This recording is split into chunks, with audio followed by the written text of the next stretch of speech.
The planet is heating up. The oceans are becoming filled with plastic. Change starts now. Change starts now. We're on a countdown To zero waste. 5, 4, 3, 2, 1. This is the Zero Waste Countdown Podcast. Here's your host, Laura Nash.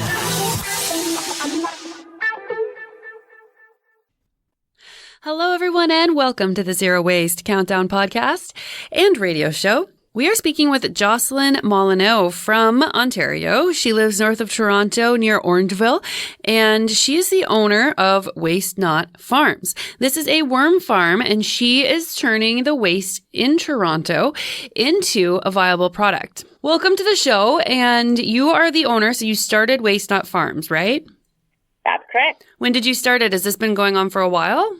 We're about 6 years old now. Nice. And what do you sell at Waste Not Farms? We have two essentially separate business lines that are interdependent. So we use our worms to produce an amazing all-natural fertilizer product. We call it Jocelyn Soil Booster. It is worm poop. The technical name is worm castings. So we sell that at retailers. We also sell it online. And then the other part of the business that we operate, in order to feed our worms, we run a food waste collection service for offices in the Greater Toronto area. So we have about 40 partner offices where we go in once or twice a week. We collect the food waste that they have been putting in our bin. So anything from lunch leftovers, coffee grinds, even things like paper napkins, chopsticks, anything that was a plant or animal at one time can go into our bin. And we bring that food waste up to the farm.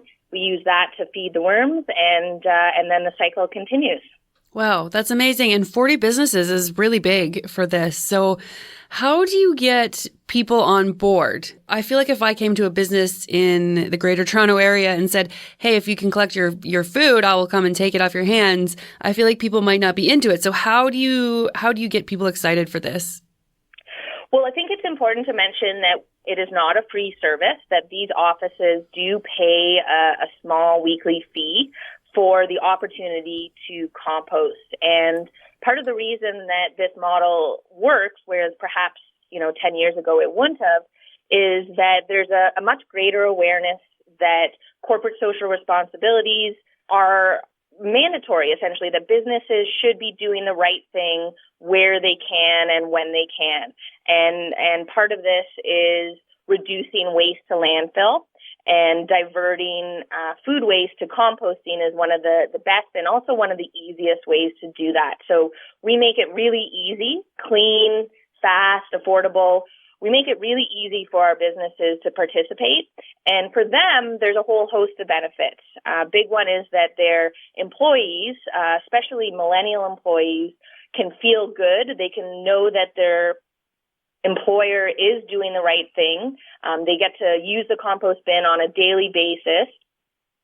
There's other benefits as well. So the offices receive an impact report. So this outlines the amount of food waste they've kept out of the landfill, the landfill space they've saved, the carbon emissions reductions from doing that, Wow. The amount of chemical fertilizers they've offset with our natural soil product. And so having quantitative data for them in some cases is a big selling point.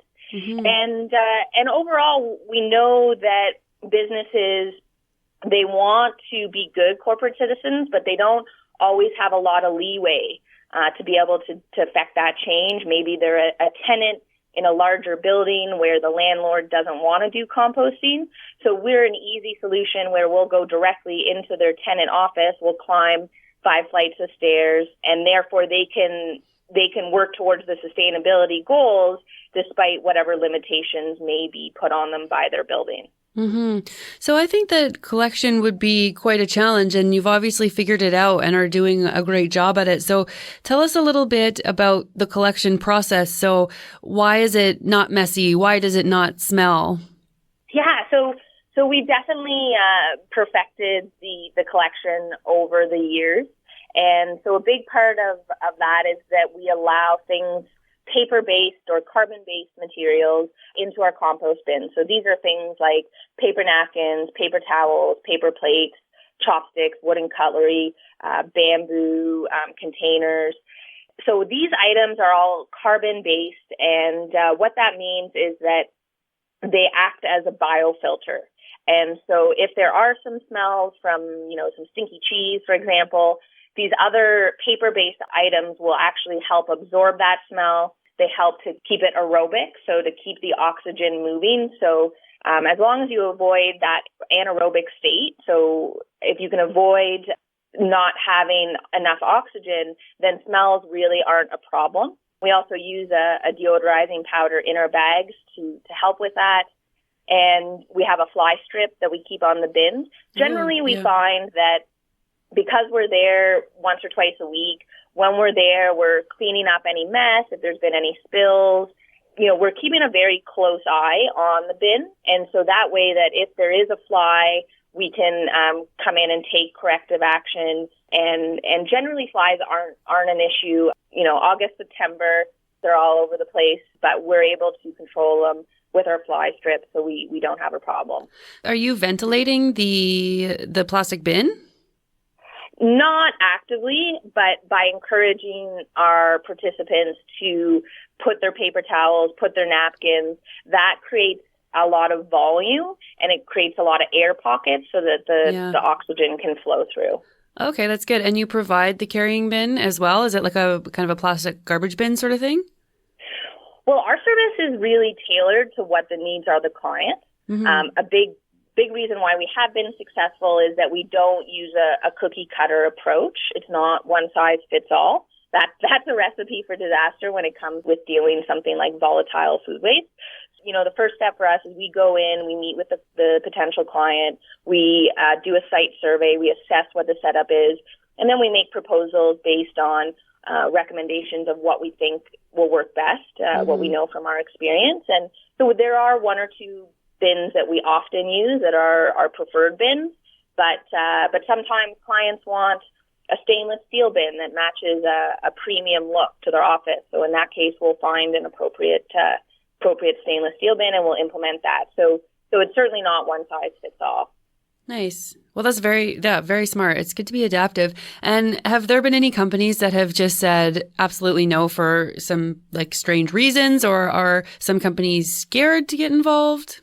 There's usually always a negative Nancy, we would call that person. Or a Debbie Downer. Exactly, a Debbie Downer. Someone who is concerned, it's going to smell, or it's going to be flies, or it's going to be messy. So one of the things that we do is offer a 4-week free trial for our new clients. Oh, very smart. And so this allows them to get over that barrier.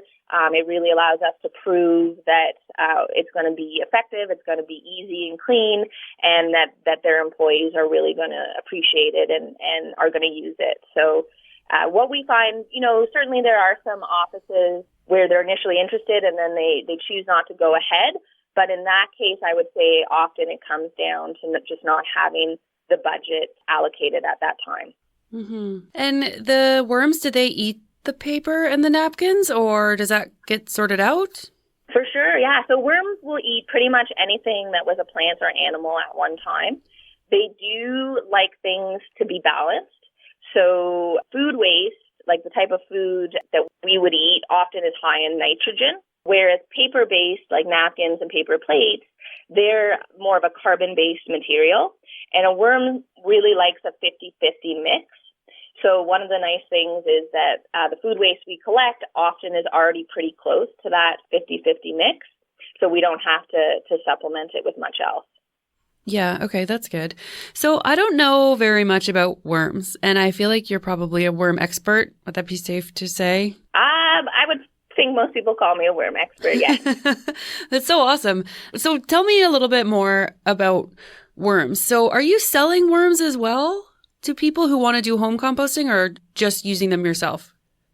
So our worms are our workers, and so we don't actually sell our worms. We do grow our worm population. That we encourage them to reproduce. In fact, we have a worm hatchery where we're specifically trying to grow our herd. But we don't actually sell our worms because we want to keep them for ourselves and we want to grow the business and grow our impact. We do work closely with Kathy Nesbitt of Kathy's Composters. She was the one that originally sold us some worms, and her business is focused on helping homeowners or classrooms, individuals start up their own worm composting bin. And she will sell them the worm, she'll sell them the bin, she'll provide the hands-on instruction. She's been doing that for decades, in fact. She's been well established.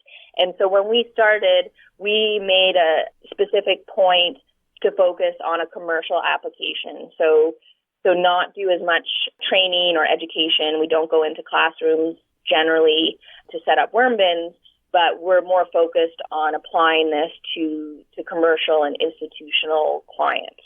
Does she have a website or something listeners can check out if they're interested? For sure. So her website is kathycomposters.com. Awesome. So that's cool. So if you're interested in like home composting with worms, or if you're a teacher or something, you can use that as a valuable resource, right? For sure. She'd be happy to help you out. She does great presentations for classrooms. Awesome. And then if you're a business in the GTA, they can contact you through Waste Not Farms. And is it Soil? What's your other website? You have two, right?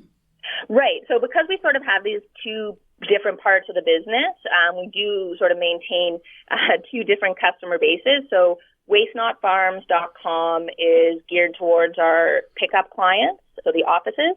And then our other website is soilbooster.ca. And this is our retail website for the Jocelyn Soil Booster worm manure. Mm-hmm. And this is where folks can go to find out more information about that product. You can order online. I do have a discount code if you want me to share that now. Sure, absolutely. And great. So for the website, soilbooster.ca, you can put in the discount code Zero Waste Podcast. Nice. All one word. Awesome. And that will get 20% off for the Soil Booster bags or for our tea bags. We also produce a tea bag for people that want to make a plant tea to essentially use for their plants. Oh, and is that like making a fertilizer, but like putting a tea bag in water and like letting that turn into a liquid fertilizer? Exactly. Wow. So I've never heard of that. That's awesome. Oh, yeah. It's a great way to maximize. So the benefit of the soil booster of worm castings is in the microbial life that is in that product. So there's hundreds of thousands of microbes, so bacteria and fungi primarily, that are in the worm's gut. And those get deposited onto the worm casting. And those are the same microbes that need to be in soil for plants to receive their nutrition. I often say that microbes are like the Uber Eats of the soil. Microbes will actually go out much farther than a plant's roots could ever reach, and they will find the nutrients that the plant needs and bring it back. The plant will actually ask for certain nutrients based on what stage of growth it's at. The microbes go out, they find it, they manufacture it, they bring it back to the root system, and they deliver it to the plant. In exchange, the plant pulls carbon dioxide out of the air, turns it into glucose, sugar, and about half of that sugar it produces gets transported to its root system and out into the soil. For a long time, scientists couldn't figure out why the plant was doing this, but what we know now, what we discovered only about 20 years ago, was that the plant is using that sugar to feed the microbes. It wants to encourage a really strong, diverse microbial population in the soil. Wow. It has a symbiotic relationship with microbes. So the problem these days is that a lot of soil is missing this microbial life, whether through neglect or chemical fertilizers actually kill the microbes in the soil. So in this case, what our product does is it brings back all these microbes that have gone missing, and the plant will then feed the microbes to grow the population. So you don't need a lot of the worm castings or the soil booster. You really only need about a handful per plant, because from there, Mother Nature will have what she needs and will create a strong, healthy ecosystem to support that plant. And it'll spread out, right? Like if you put it in the dirt around your plant, I think it would, like you're saying, like migrate a little bit, like move around and pass nutrients around, or does it stay kind of put where you put it in? For sure. So the microbes are alive. They're moving around in the soil. They're converting nutrients from one format to another. And certainly they're working together as well. And again, the science is very new on this, but what we're finding, for example, is that fungi, for example, they create vast networks, communication networks in the soil. Mm-hmm. And they actually talk to each other. And this is one of the ways that plants can help each other out. If one plant is affected with a pest or a disease, the fungal networks will inform the other plants around it so that the other plants can have a head start building up defenses and hopefully fight off the disease. So there's so much going on in the soil that we really don't understand. So another example is, it used to be common knowledge, accepted knowledge, that you would want to dig your garden. So you're trying to aerate your garden. You're trying to, open up the space between the soil. What we know now is that actually hurts the soil. It hurts these microbes. It hurts these fungal connections. You do damage every time you dig in your soil. And so the less that you can dig is actually better. Okay, but how do you get rid of all the weeds if you don't till, right? Well, this is a bit of a perspective change. What is a weed? Well, a weed is a plant that's growing somewhere we don't want it to be growing. The reality is, though, that soil should be covered with plants. There should be roots in the soil at all times. And the reason, it goes back to the microbes. So the microbes need the root systems to get their sugar. So in the fall, if you pull out all your plants and leave your soil bare, your microbes are going to starve and they're going to die. And they're not going to be there in the spring when you need them. So the same sort of applies to weeds, that certainly you want to, the plants or the vegetables that you're growing, you want to give them some space and ensure that they have access in the soil to the nutrients they need. But weeds inherently are not bad. They're actually helping to feed the microbes in the soil. So it's a bit of a perspective change in terms of permaculture or other types of natural growing. Weeds aren't really considered bad things. They're actually part of the system. So I think till farmers think that they're taking nutrients away from the tomatoes and the peas and stuff, right? I think that's the reason farmers typically want to get the weeds out. Is that true? Exactly. So that's not, it's not quite as clear cut as that. Now, again, you do want to have some space around, let's say, your tomato plant. You don't want it crowded out by other growth. But at the same time, if you just only have a field of tomatoes, we call that a monoculture. And unfortunately, those tomatoes are going to use up the 1 or 2 or 3 types of nutrients that they need. And there'll be none of the other plants. The rest of the ecosystem won't be there to replenish the soil. So it is a balance. Mm-hmm. And one thing my dad said, that when he was young, so he was born in 1951, and he went to a one-room schoolhouse in rural Canada, and he said that they were taught in school to leave those field borders in between your fields because they're so important for bringing in, birds, butterflies, wasps, bugs, and I suppose they would be keeping the worm population good too. And then, of course, for hundreds of years, people in Canada here have tilled, right? They till, they spread manure, they grow crops, but they leave those borders so that there's natural areas, right? And what I see now, I was in BC for 13 years. I come back and either the fields have houses built on them now or cedars grown up in them, or the borders are all gone so that farmers can buy bigger and bigger tractors and equipment. And then they have these massive open fields and there is like nothing natural left, it seems. And I think that's when you get into the bad chemicals, and then you're trying to, it's almost like racing to the bottom. Like you're just trying to fix problems. Whereas I guess if you leave natural spaces, it's going to be better, right? For sure, for sure. So one of the biggest things that we're realizing is how important diversity is. And so diversity in your ecosystem is really what gives it resilience. And you're right, over the years, we've reduced those fence lines that used to, have a whole bunch of birds and bees and different plants that were growing in there. And we paved over a lot of our farmland, and the crops that we do grow are often monoculture. So we don't have that resilience anymore.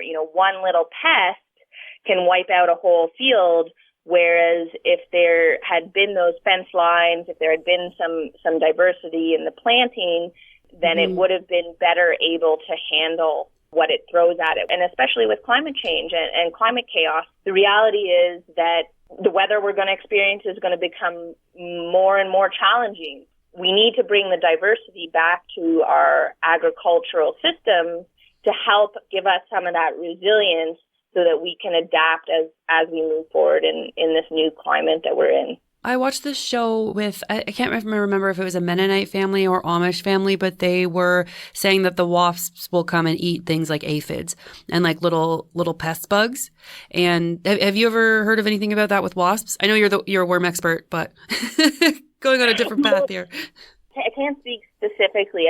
We know that with permaculture, with natural organic growing or biodynamic growing, that the use of beneficial insects is one of the best tools for combating pest problems. So certainly we do some aquaponic growing in our natural house.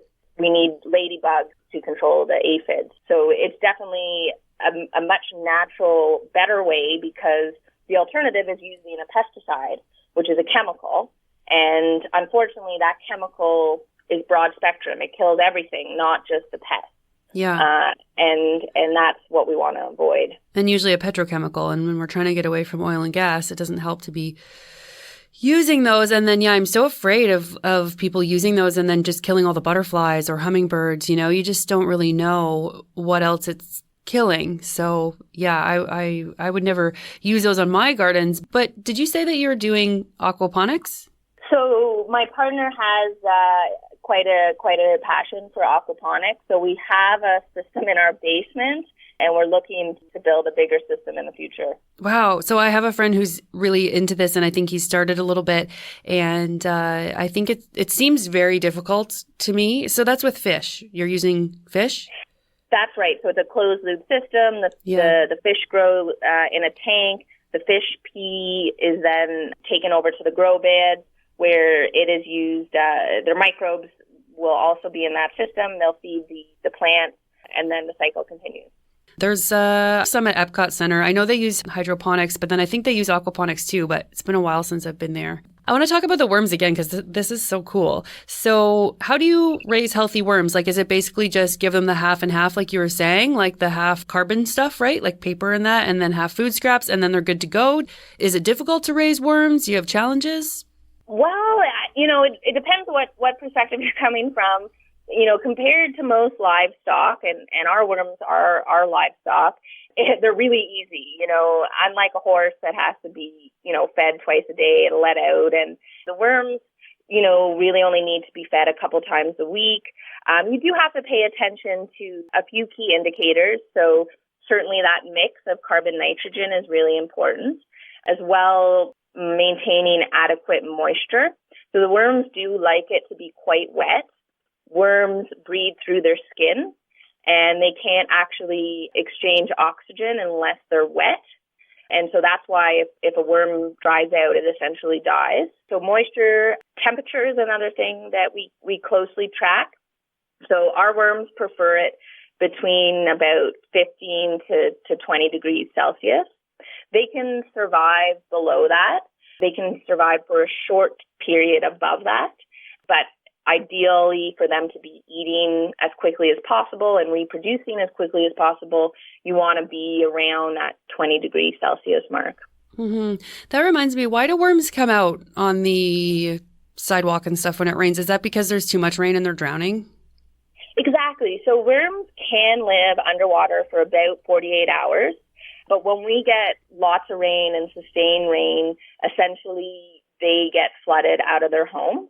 they have to come up for air. And that's when you'll see them out on the sidewalk, and they're struggling because they can't go back in their hole, but they do need to stay wet to get that oxygen. So that's why they'll come out after a heavy rain.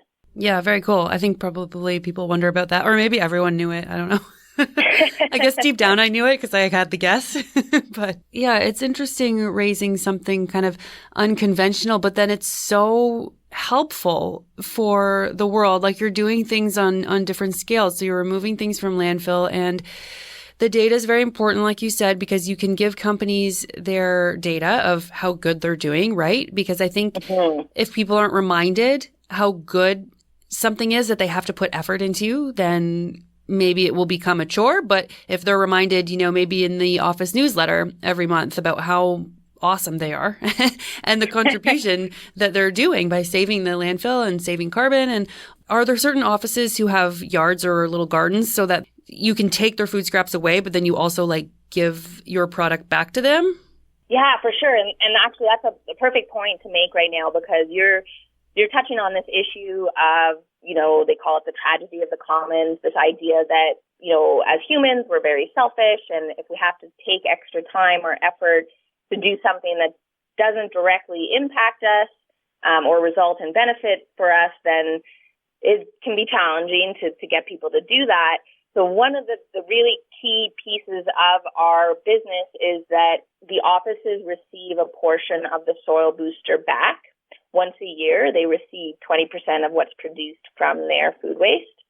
And this is really important because we want those office employees to really see what can be made out of the food waste. And we know from research that when someone knows what's going to happen, for example, with your aluminum can, generally it's known these days that those can be recycled back into new aluminum, and that you'll get a new can out of that. So what we're trying to show is that food waste that you took an extra 30 seconds to walk from your desk over to the compost bin, put it in the right place, that by doing that, you're going to have the benefit of getting back some of this amazing soil booster that then you can either take home and use on your garden, or, as you said, some of our clients have facilities where they can plant a garden on site or use it for landscaping. In a few weeks, we'll be going to the Scatting Court Community Garden at Dundas and Bathurst, because one of our clients, the IBC, is donating their soil booster to the community garden. And so we'll be going with a group of employees, and we'll be fertilizing their plants and helping them with some of the gardening activities. And this is about closing the loop. So we want people to make that connection that it's a circular process. There's no such thing as a start or end. There's no such thing as waste. It's all just energy flows. And if we can keep it flowing in a cycle instead of a linear process, which is what most of our economy is built on right now, then we're going to be able to create a sustainable, in fact, we're going to be able to create a regenerative economy that will stop doing all the harm that we're doing right now, and in fact will start doing benefit, and we'll be returning our environmental systems to their prime rather than continuing to pull resources and to damage them. I was reading this ancient history book about the Amazon and how they're finding these 5,000-year-old soils that were human-made with biochar. Yeah, and cool. They're ancient, and they've just kept going because of what you're talking about, these microbes. And biochar apparently gives a good home, almost like a honeycomb or something. Yes.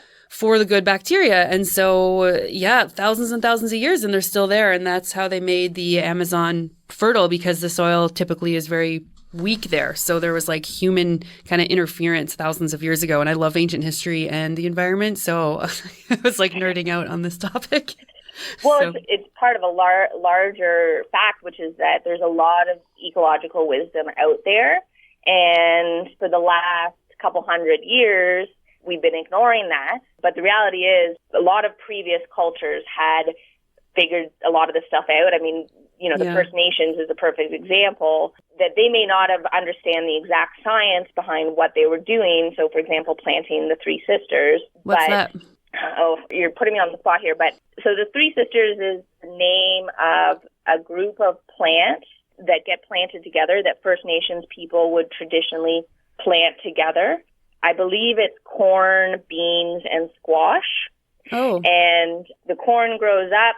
The beans use the corn as a trellis to grow up. Yeah. And then the squash grows out around the bottom. They work together. The microbes in the soil actually work together. It's sort of like a perfect pairing. And so you maintain your soil fertility by growing these three plants essentially side by side by side. So it's sort of an example of they may not have realized why that worked so well, but what we know now is that the individual microbes for each of those plants are actually working with each other as well. And so therefore you're not using up any one type of nutrient, but you're keeping that balance and that diversity so that year after year after year you can continue planting in that same spot. Wow. Yeah, that's very cool. Yeah, there's a lot of ancient plant knowledge, and I won't get too far off topic, but ayahuasca is another one that these people in the Amazon as well, because I was just there visiting. And how on earth would you know that like a vine and a leaf combined makes this like super powerful medicine, right? That just is crazy. Like, do people just try things and hope they don't die? And then if they do, other people don't eat them? Like, it's so weird to think about how people did this without laboratories and, beakers and lab coats and all this stuff. So you have an event service too, is that right? We do, yes. So do you go to like pop-up events? Is that like showing your product and selling it? Or do you actually like bring a compost bin and like collect food waste from events? Yeah, so primarily it's a compost collection service for events or festivals or weddings. If the organizers are trying to be sustainable or if they're working towards zero waste, then we can provide the composting piece of the solution. And we have big bins that we use that are well marked, and we will bring our staff on site to offer education. We'll work with the vendors in advance to ensure that the food packaging, for example, is all compostable. So it's really part of a zero waste solution for events that want to really make sure that their impact is as good as possible. Yeah, that's very cool because I love community and events and local stuff. And a lot of the times when I go, it's just a little heartbreaking at all the garbage that's around, and especially food waste, right? I think food waste is one of the easier things you can divert, especially if your city is collecting it or if you have some room in your yard to compost. And it's a huge part of my zero waste lifestyle. I would say probably, a really high percentage of my waste is just food waste. It's like that and recycling, really. So it's very good. So events will pay you basically to take part and to divert the food waste, and then you take it back and turn it into something viable, right? Exactly. Yes, pretty much like any other provider, except in our case, we're able to give them back some of that soil booster. Yeah. So you're using the data probably, right? Like saying, okay, you have this festival coming up. This festival in 2015 or whatever produced this much garbage and like this much carbon. And if you hire me, then we can reduce your carbon, we can reduce your garbage, and you can be eco-friendly and all this stuff. Like, is that kind of how you do it? Exactly. Yeah, that's often one of the selling points. It also helps the event in terms of its front-facing or public-facing image. So, if it's an event that really wants to attract younger people who are always very keen to be keeping an eye out for this type of thing, we know that millennials want to have the compost option. So this is sort of the service that can allow an event or a festival to really put its best foot forward. Mm-hmm. That's awesome. I know Live Nation, one of the biggest concert putter honors. I don't know what you'd say, like not a promoter. I guess they're a promoter too, but like they put on the concerts, right? I know I saw recently that they're looking to reduce waste. So whether that's bringing in recycling and composting and stuff. So I think we'll probably see more of that, which is really great. And finally, you have an eco home. Well, it is my partner's home, but I'm very lucky that I get to live here. Yes. So is it a straw bale house? Was that? It's a straw bale house. It's up in Hockley Valley, about an hour north of the city. You can actually look it up online. It's wilsonnaturalhome.com. It is available for Airbnb booking. And it's straw bale, so it's totally passive. So there's no furnace. There's big windows, southerly facing windows. And so in the winter, the sun pours in, it heats up the concrete floor, which holds on to that heat through the night and releases it slowly. In the summer, there's awnings over the windows to reduce how much sun's coming in. And yeah, we've got the aquaponics in the basement. We've got the electric chargers in the carport, and then we also do our farming here. So we do we try and grow as much food as we possibly can. How do you keep it warm in the wintertime? Just the sun? So the sun is the primary way we do that. There is some in-floor heating. So there are solar panels. There's both photovoltaic and the other kind, which I can't remember what it's called, solar hot water, essentially. And the hot water will get warmed up by the sun, and then it will run through the floor to help provide additional heat. Oh, wow. But, I mean, I will admit that it's not as warm in the winter as a regular house. It's only about 16, 17 degrees. So it's the type of thing where you have to wear a sweater. And it's actually great because it reminds you that as a society, we've become very accustomed to luxury and to everything being easy and at our fingertips. And I think this is one of the problems, one of the root causes of a lot of our environmental issues is that we're really spoiled as humans, in Canada at this time. And so when we're in our natural home that doesn't have a furnace, when we get a bit cooler, especially if the sun hasn't come out for a couple of days, it can get, 16, 15 degrees Celsius. We have to put a sweater on. That's the solution. It reminds us that we can't necessarily always have everything perfectly acclimatized to what we need, that when we're working with Mother Nature, there's give and take there. Mm-hmm.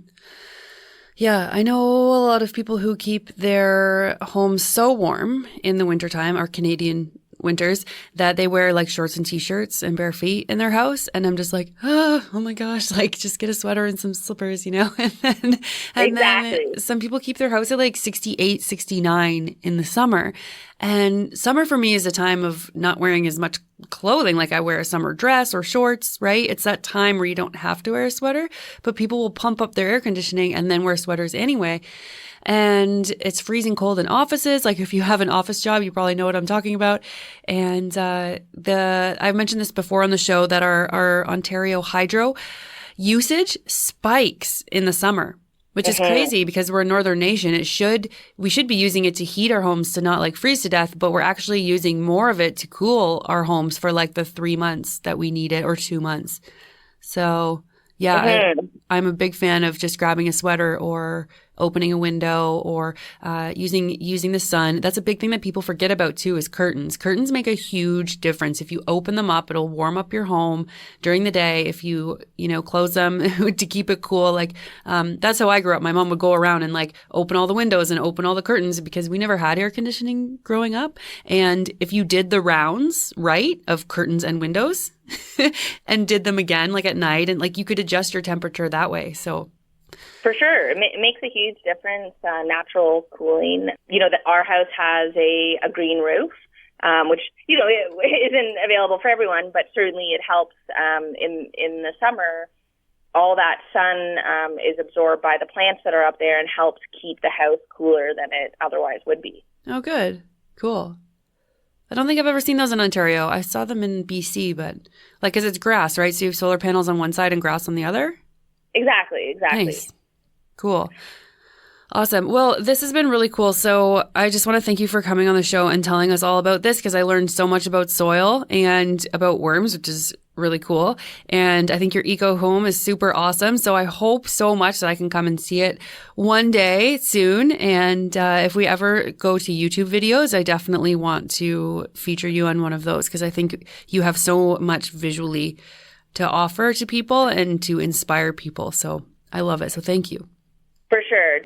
The reason the house was built was and it was built about 20 years ago. So it was one of the the first ones in this area to be built like this, and was really done to inspire people, to show people what is possible, that we have the solutions, the technology that we need to be building houses and buildings in a more environmentally friendly way. We just have to have that political will, and as individual homeowners, we have to prioritize some of that technology. And I should also mention, because I know you guys broadcast in Prince Edward County, and we do have 2 retailers out that way that sell the soil booster. So Lockyer's Nursery in Picton and the new Carson's Garden Market in Hillier, they are both great supporters of the business, and they have the soil booster available for retail as well. So if any of your listeners live out that way, they should definitely go check it out. Oh, that's awesome. Yeah, it's huge growing area here. Awesome. Okay, cool. Well, thank you so much, Jocelyn. This has been absolutely wonderful, and I'm really glad that you have this business. So thank you. Well, keep up the good work, Laura. I was looking at your episodes, and really interesting stuff, and I think you're shedding light on businesses that might not otherwise get featured. So thank you for your work. Oh, thanks. They're the businesses that are going to change the world, and they have very, very good things to say, and I love promoting it. So yeah. Cool. Will do. Awesome. Take care. Have a good day. Thanks. Bye. Bye. That was Jocelyn Moroneaux from Waste Not Farms near Toronto. If you like our show and want to help save the world from all this trash we're consuming, please consider donating to the Zero Waste Countdown. You can become a patron on Podbean, you can find me on Patreon, or you can donate right on the website, zerowastecountdown.com. And if you're interested in seeing a photo of our guests, you can check us out on Instagram. That's _waste_countdown. And if you want to email me, it's laura@zerowastecountdown.com. Thank you for listening, everybody. Thanks to all our listeners in America, Canada, Australia, Germany, the UK, and wherever else you may be tuning in from. Together, we're going to change the world. Change starts now. This is the Zero Waste Countdown Podcast.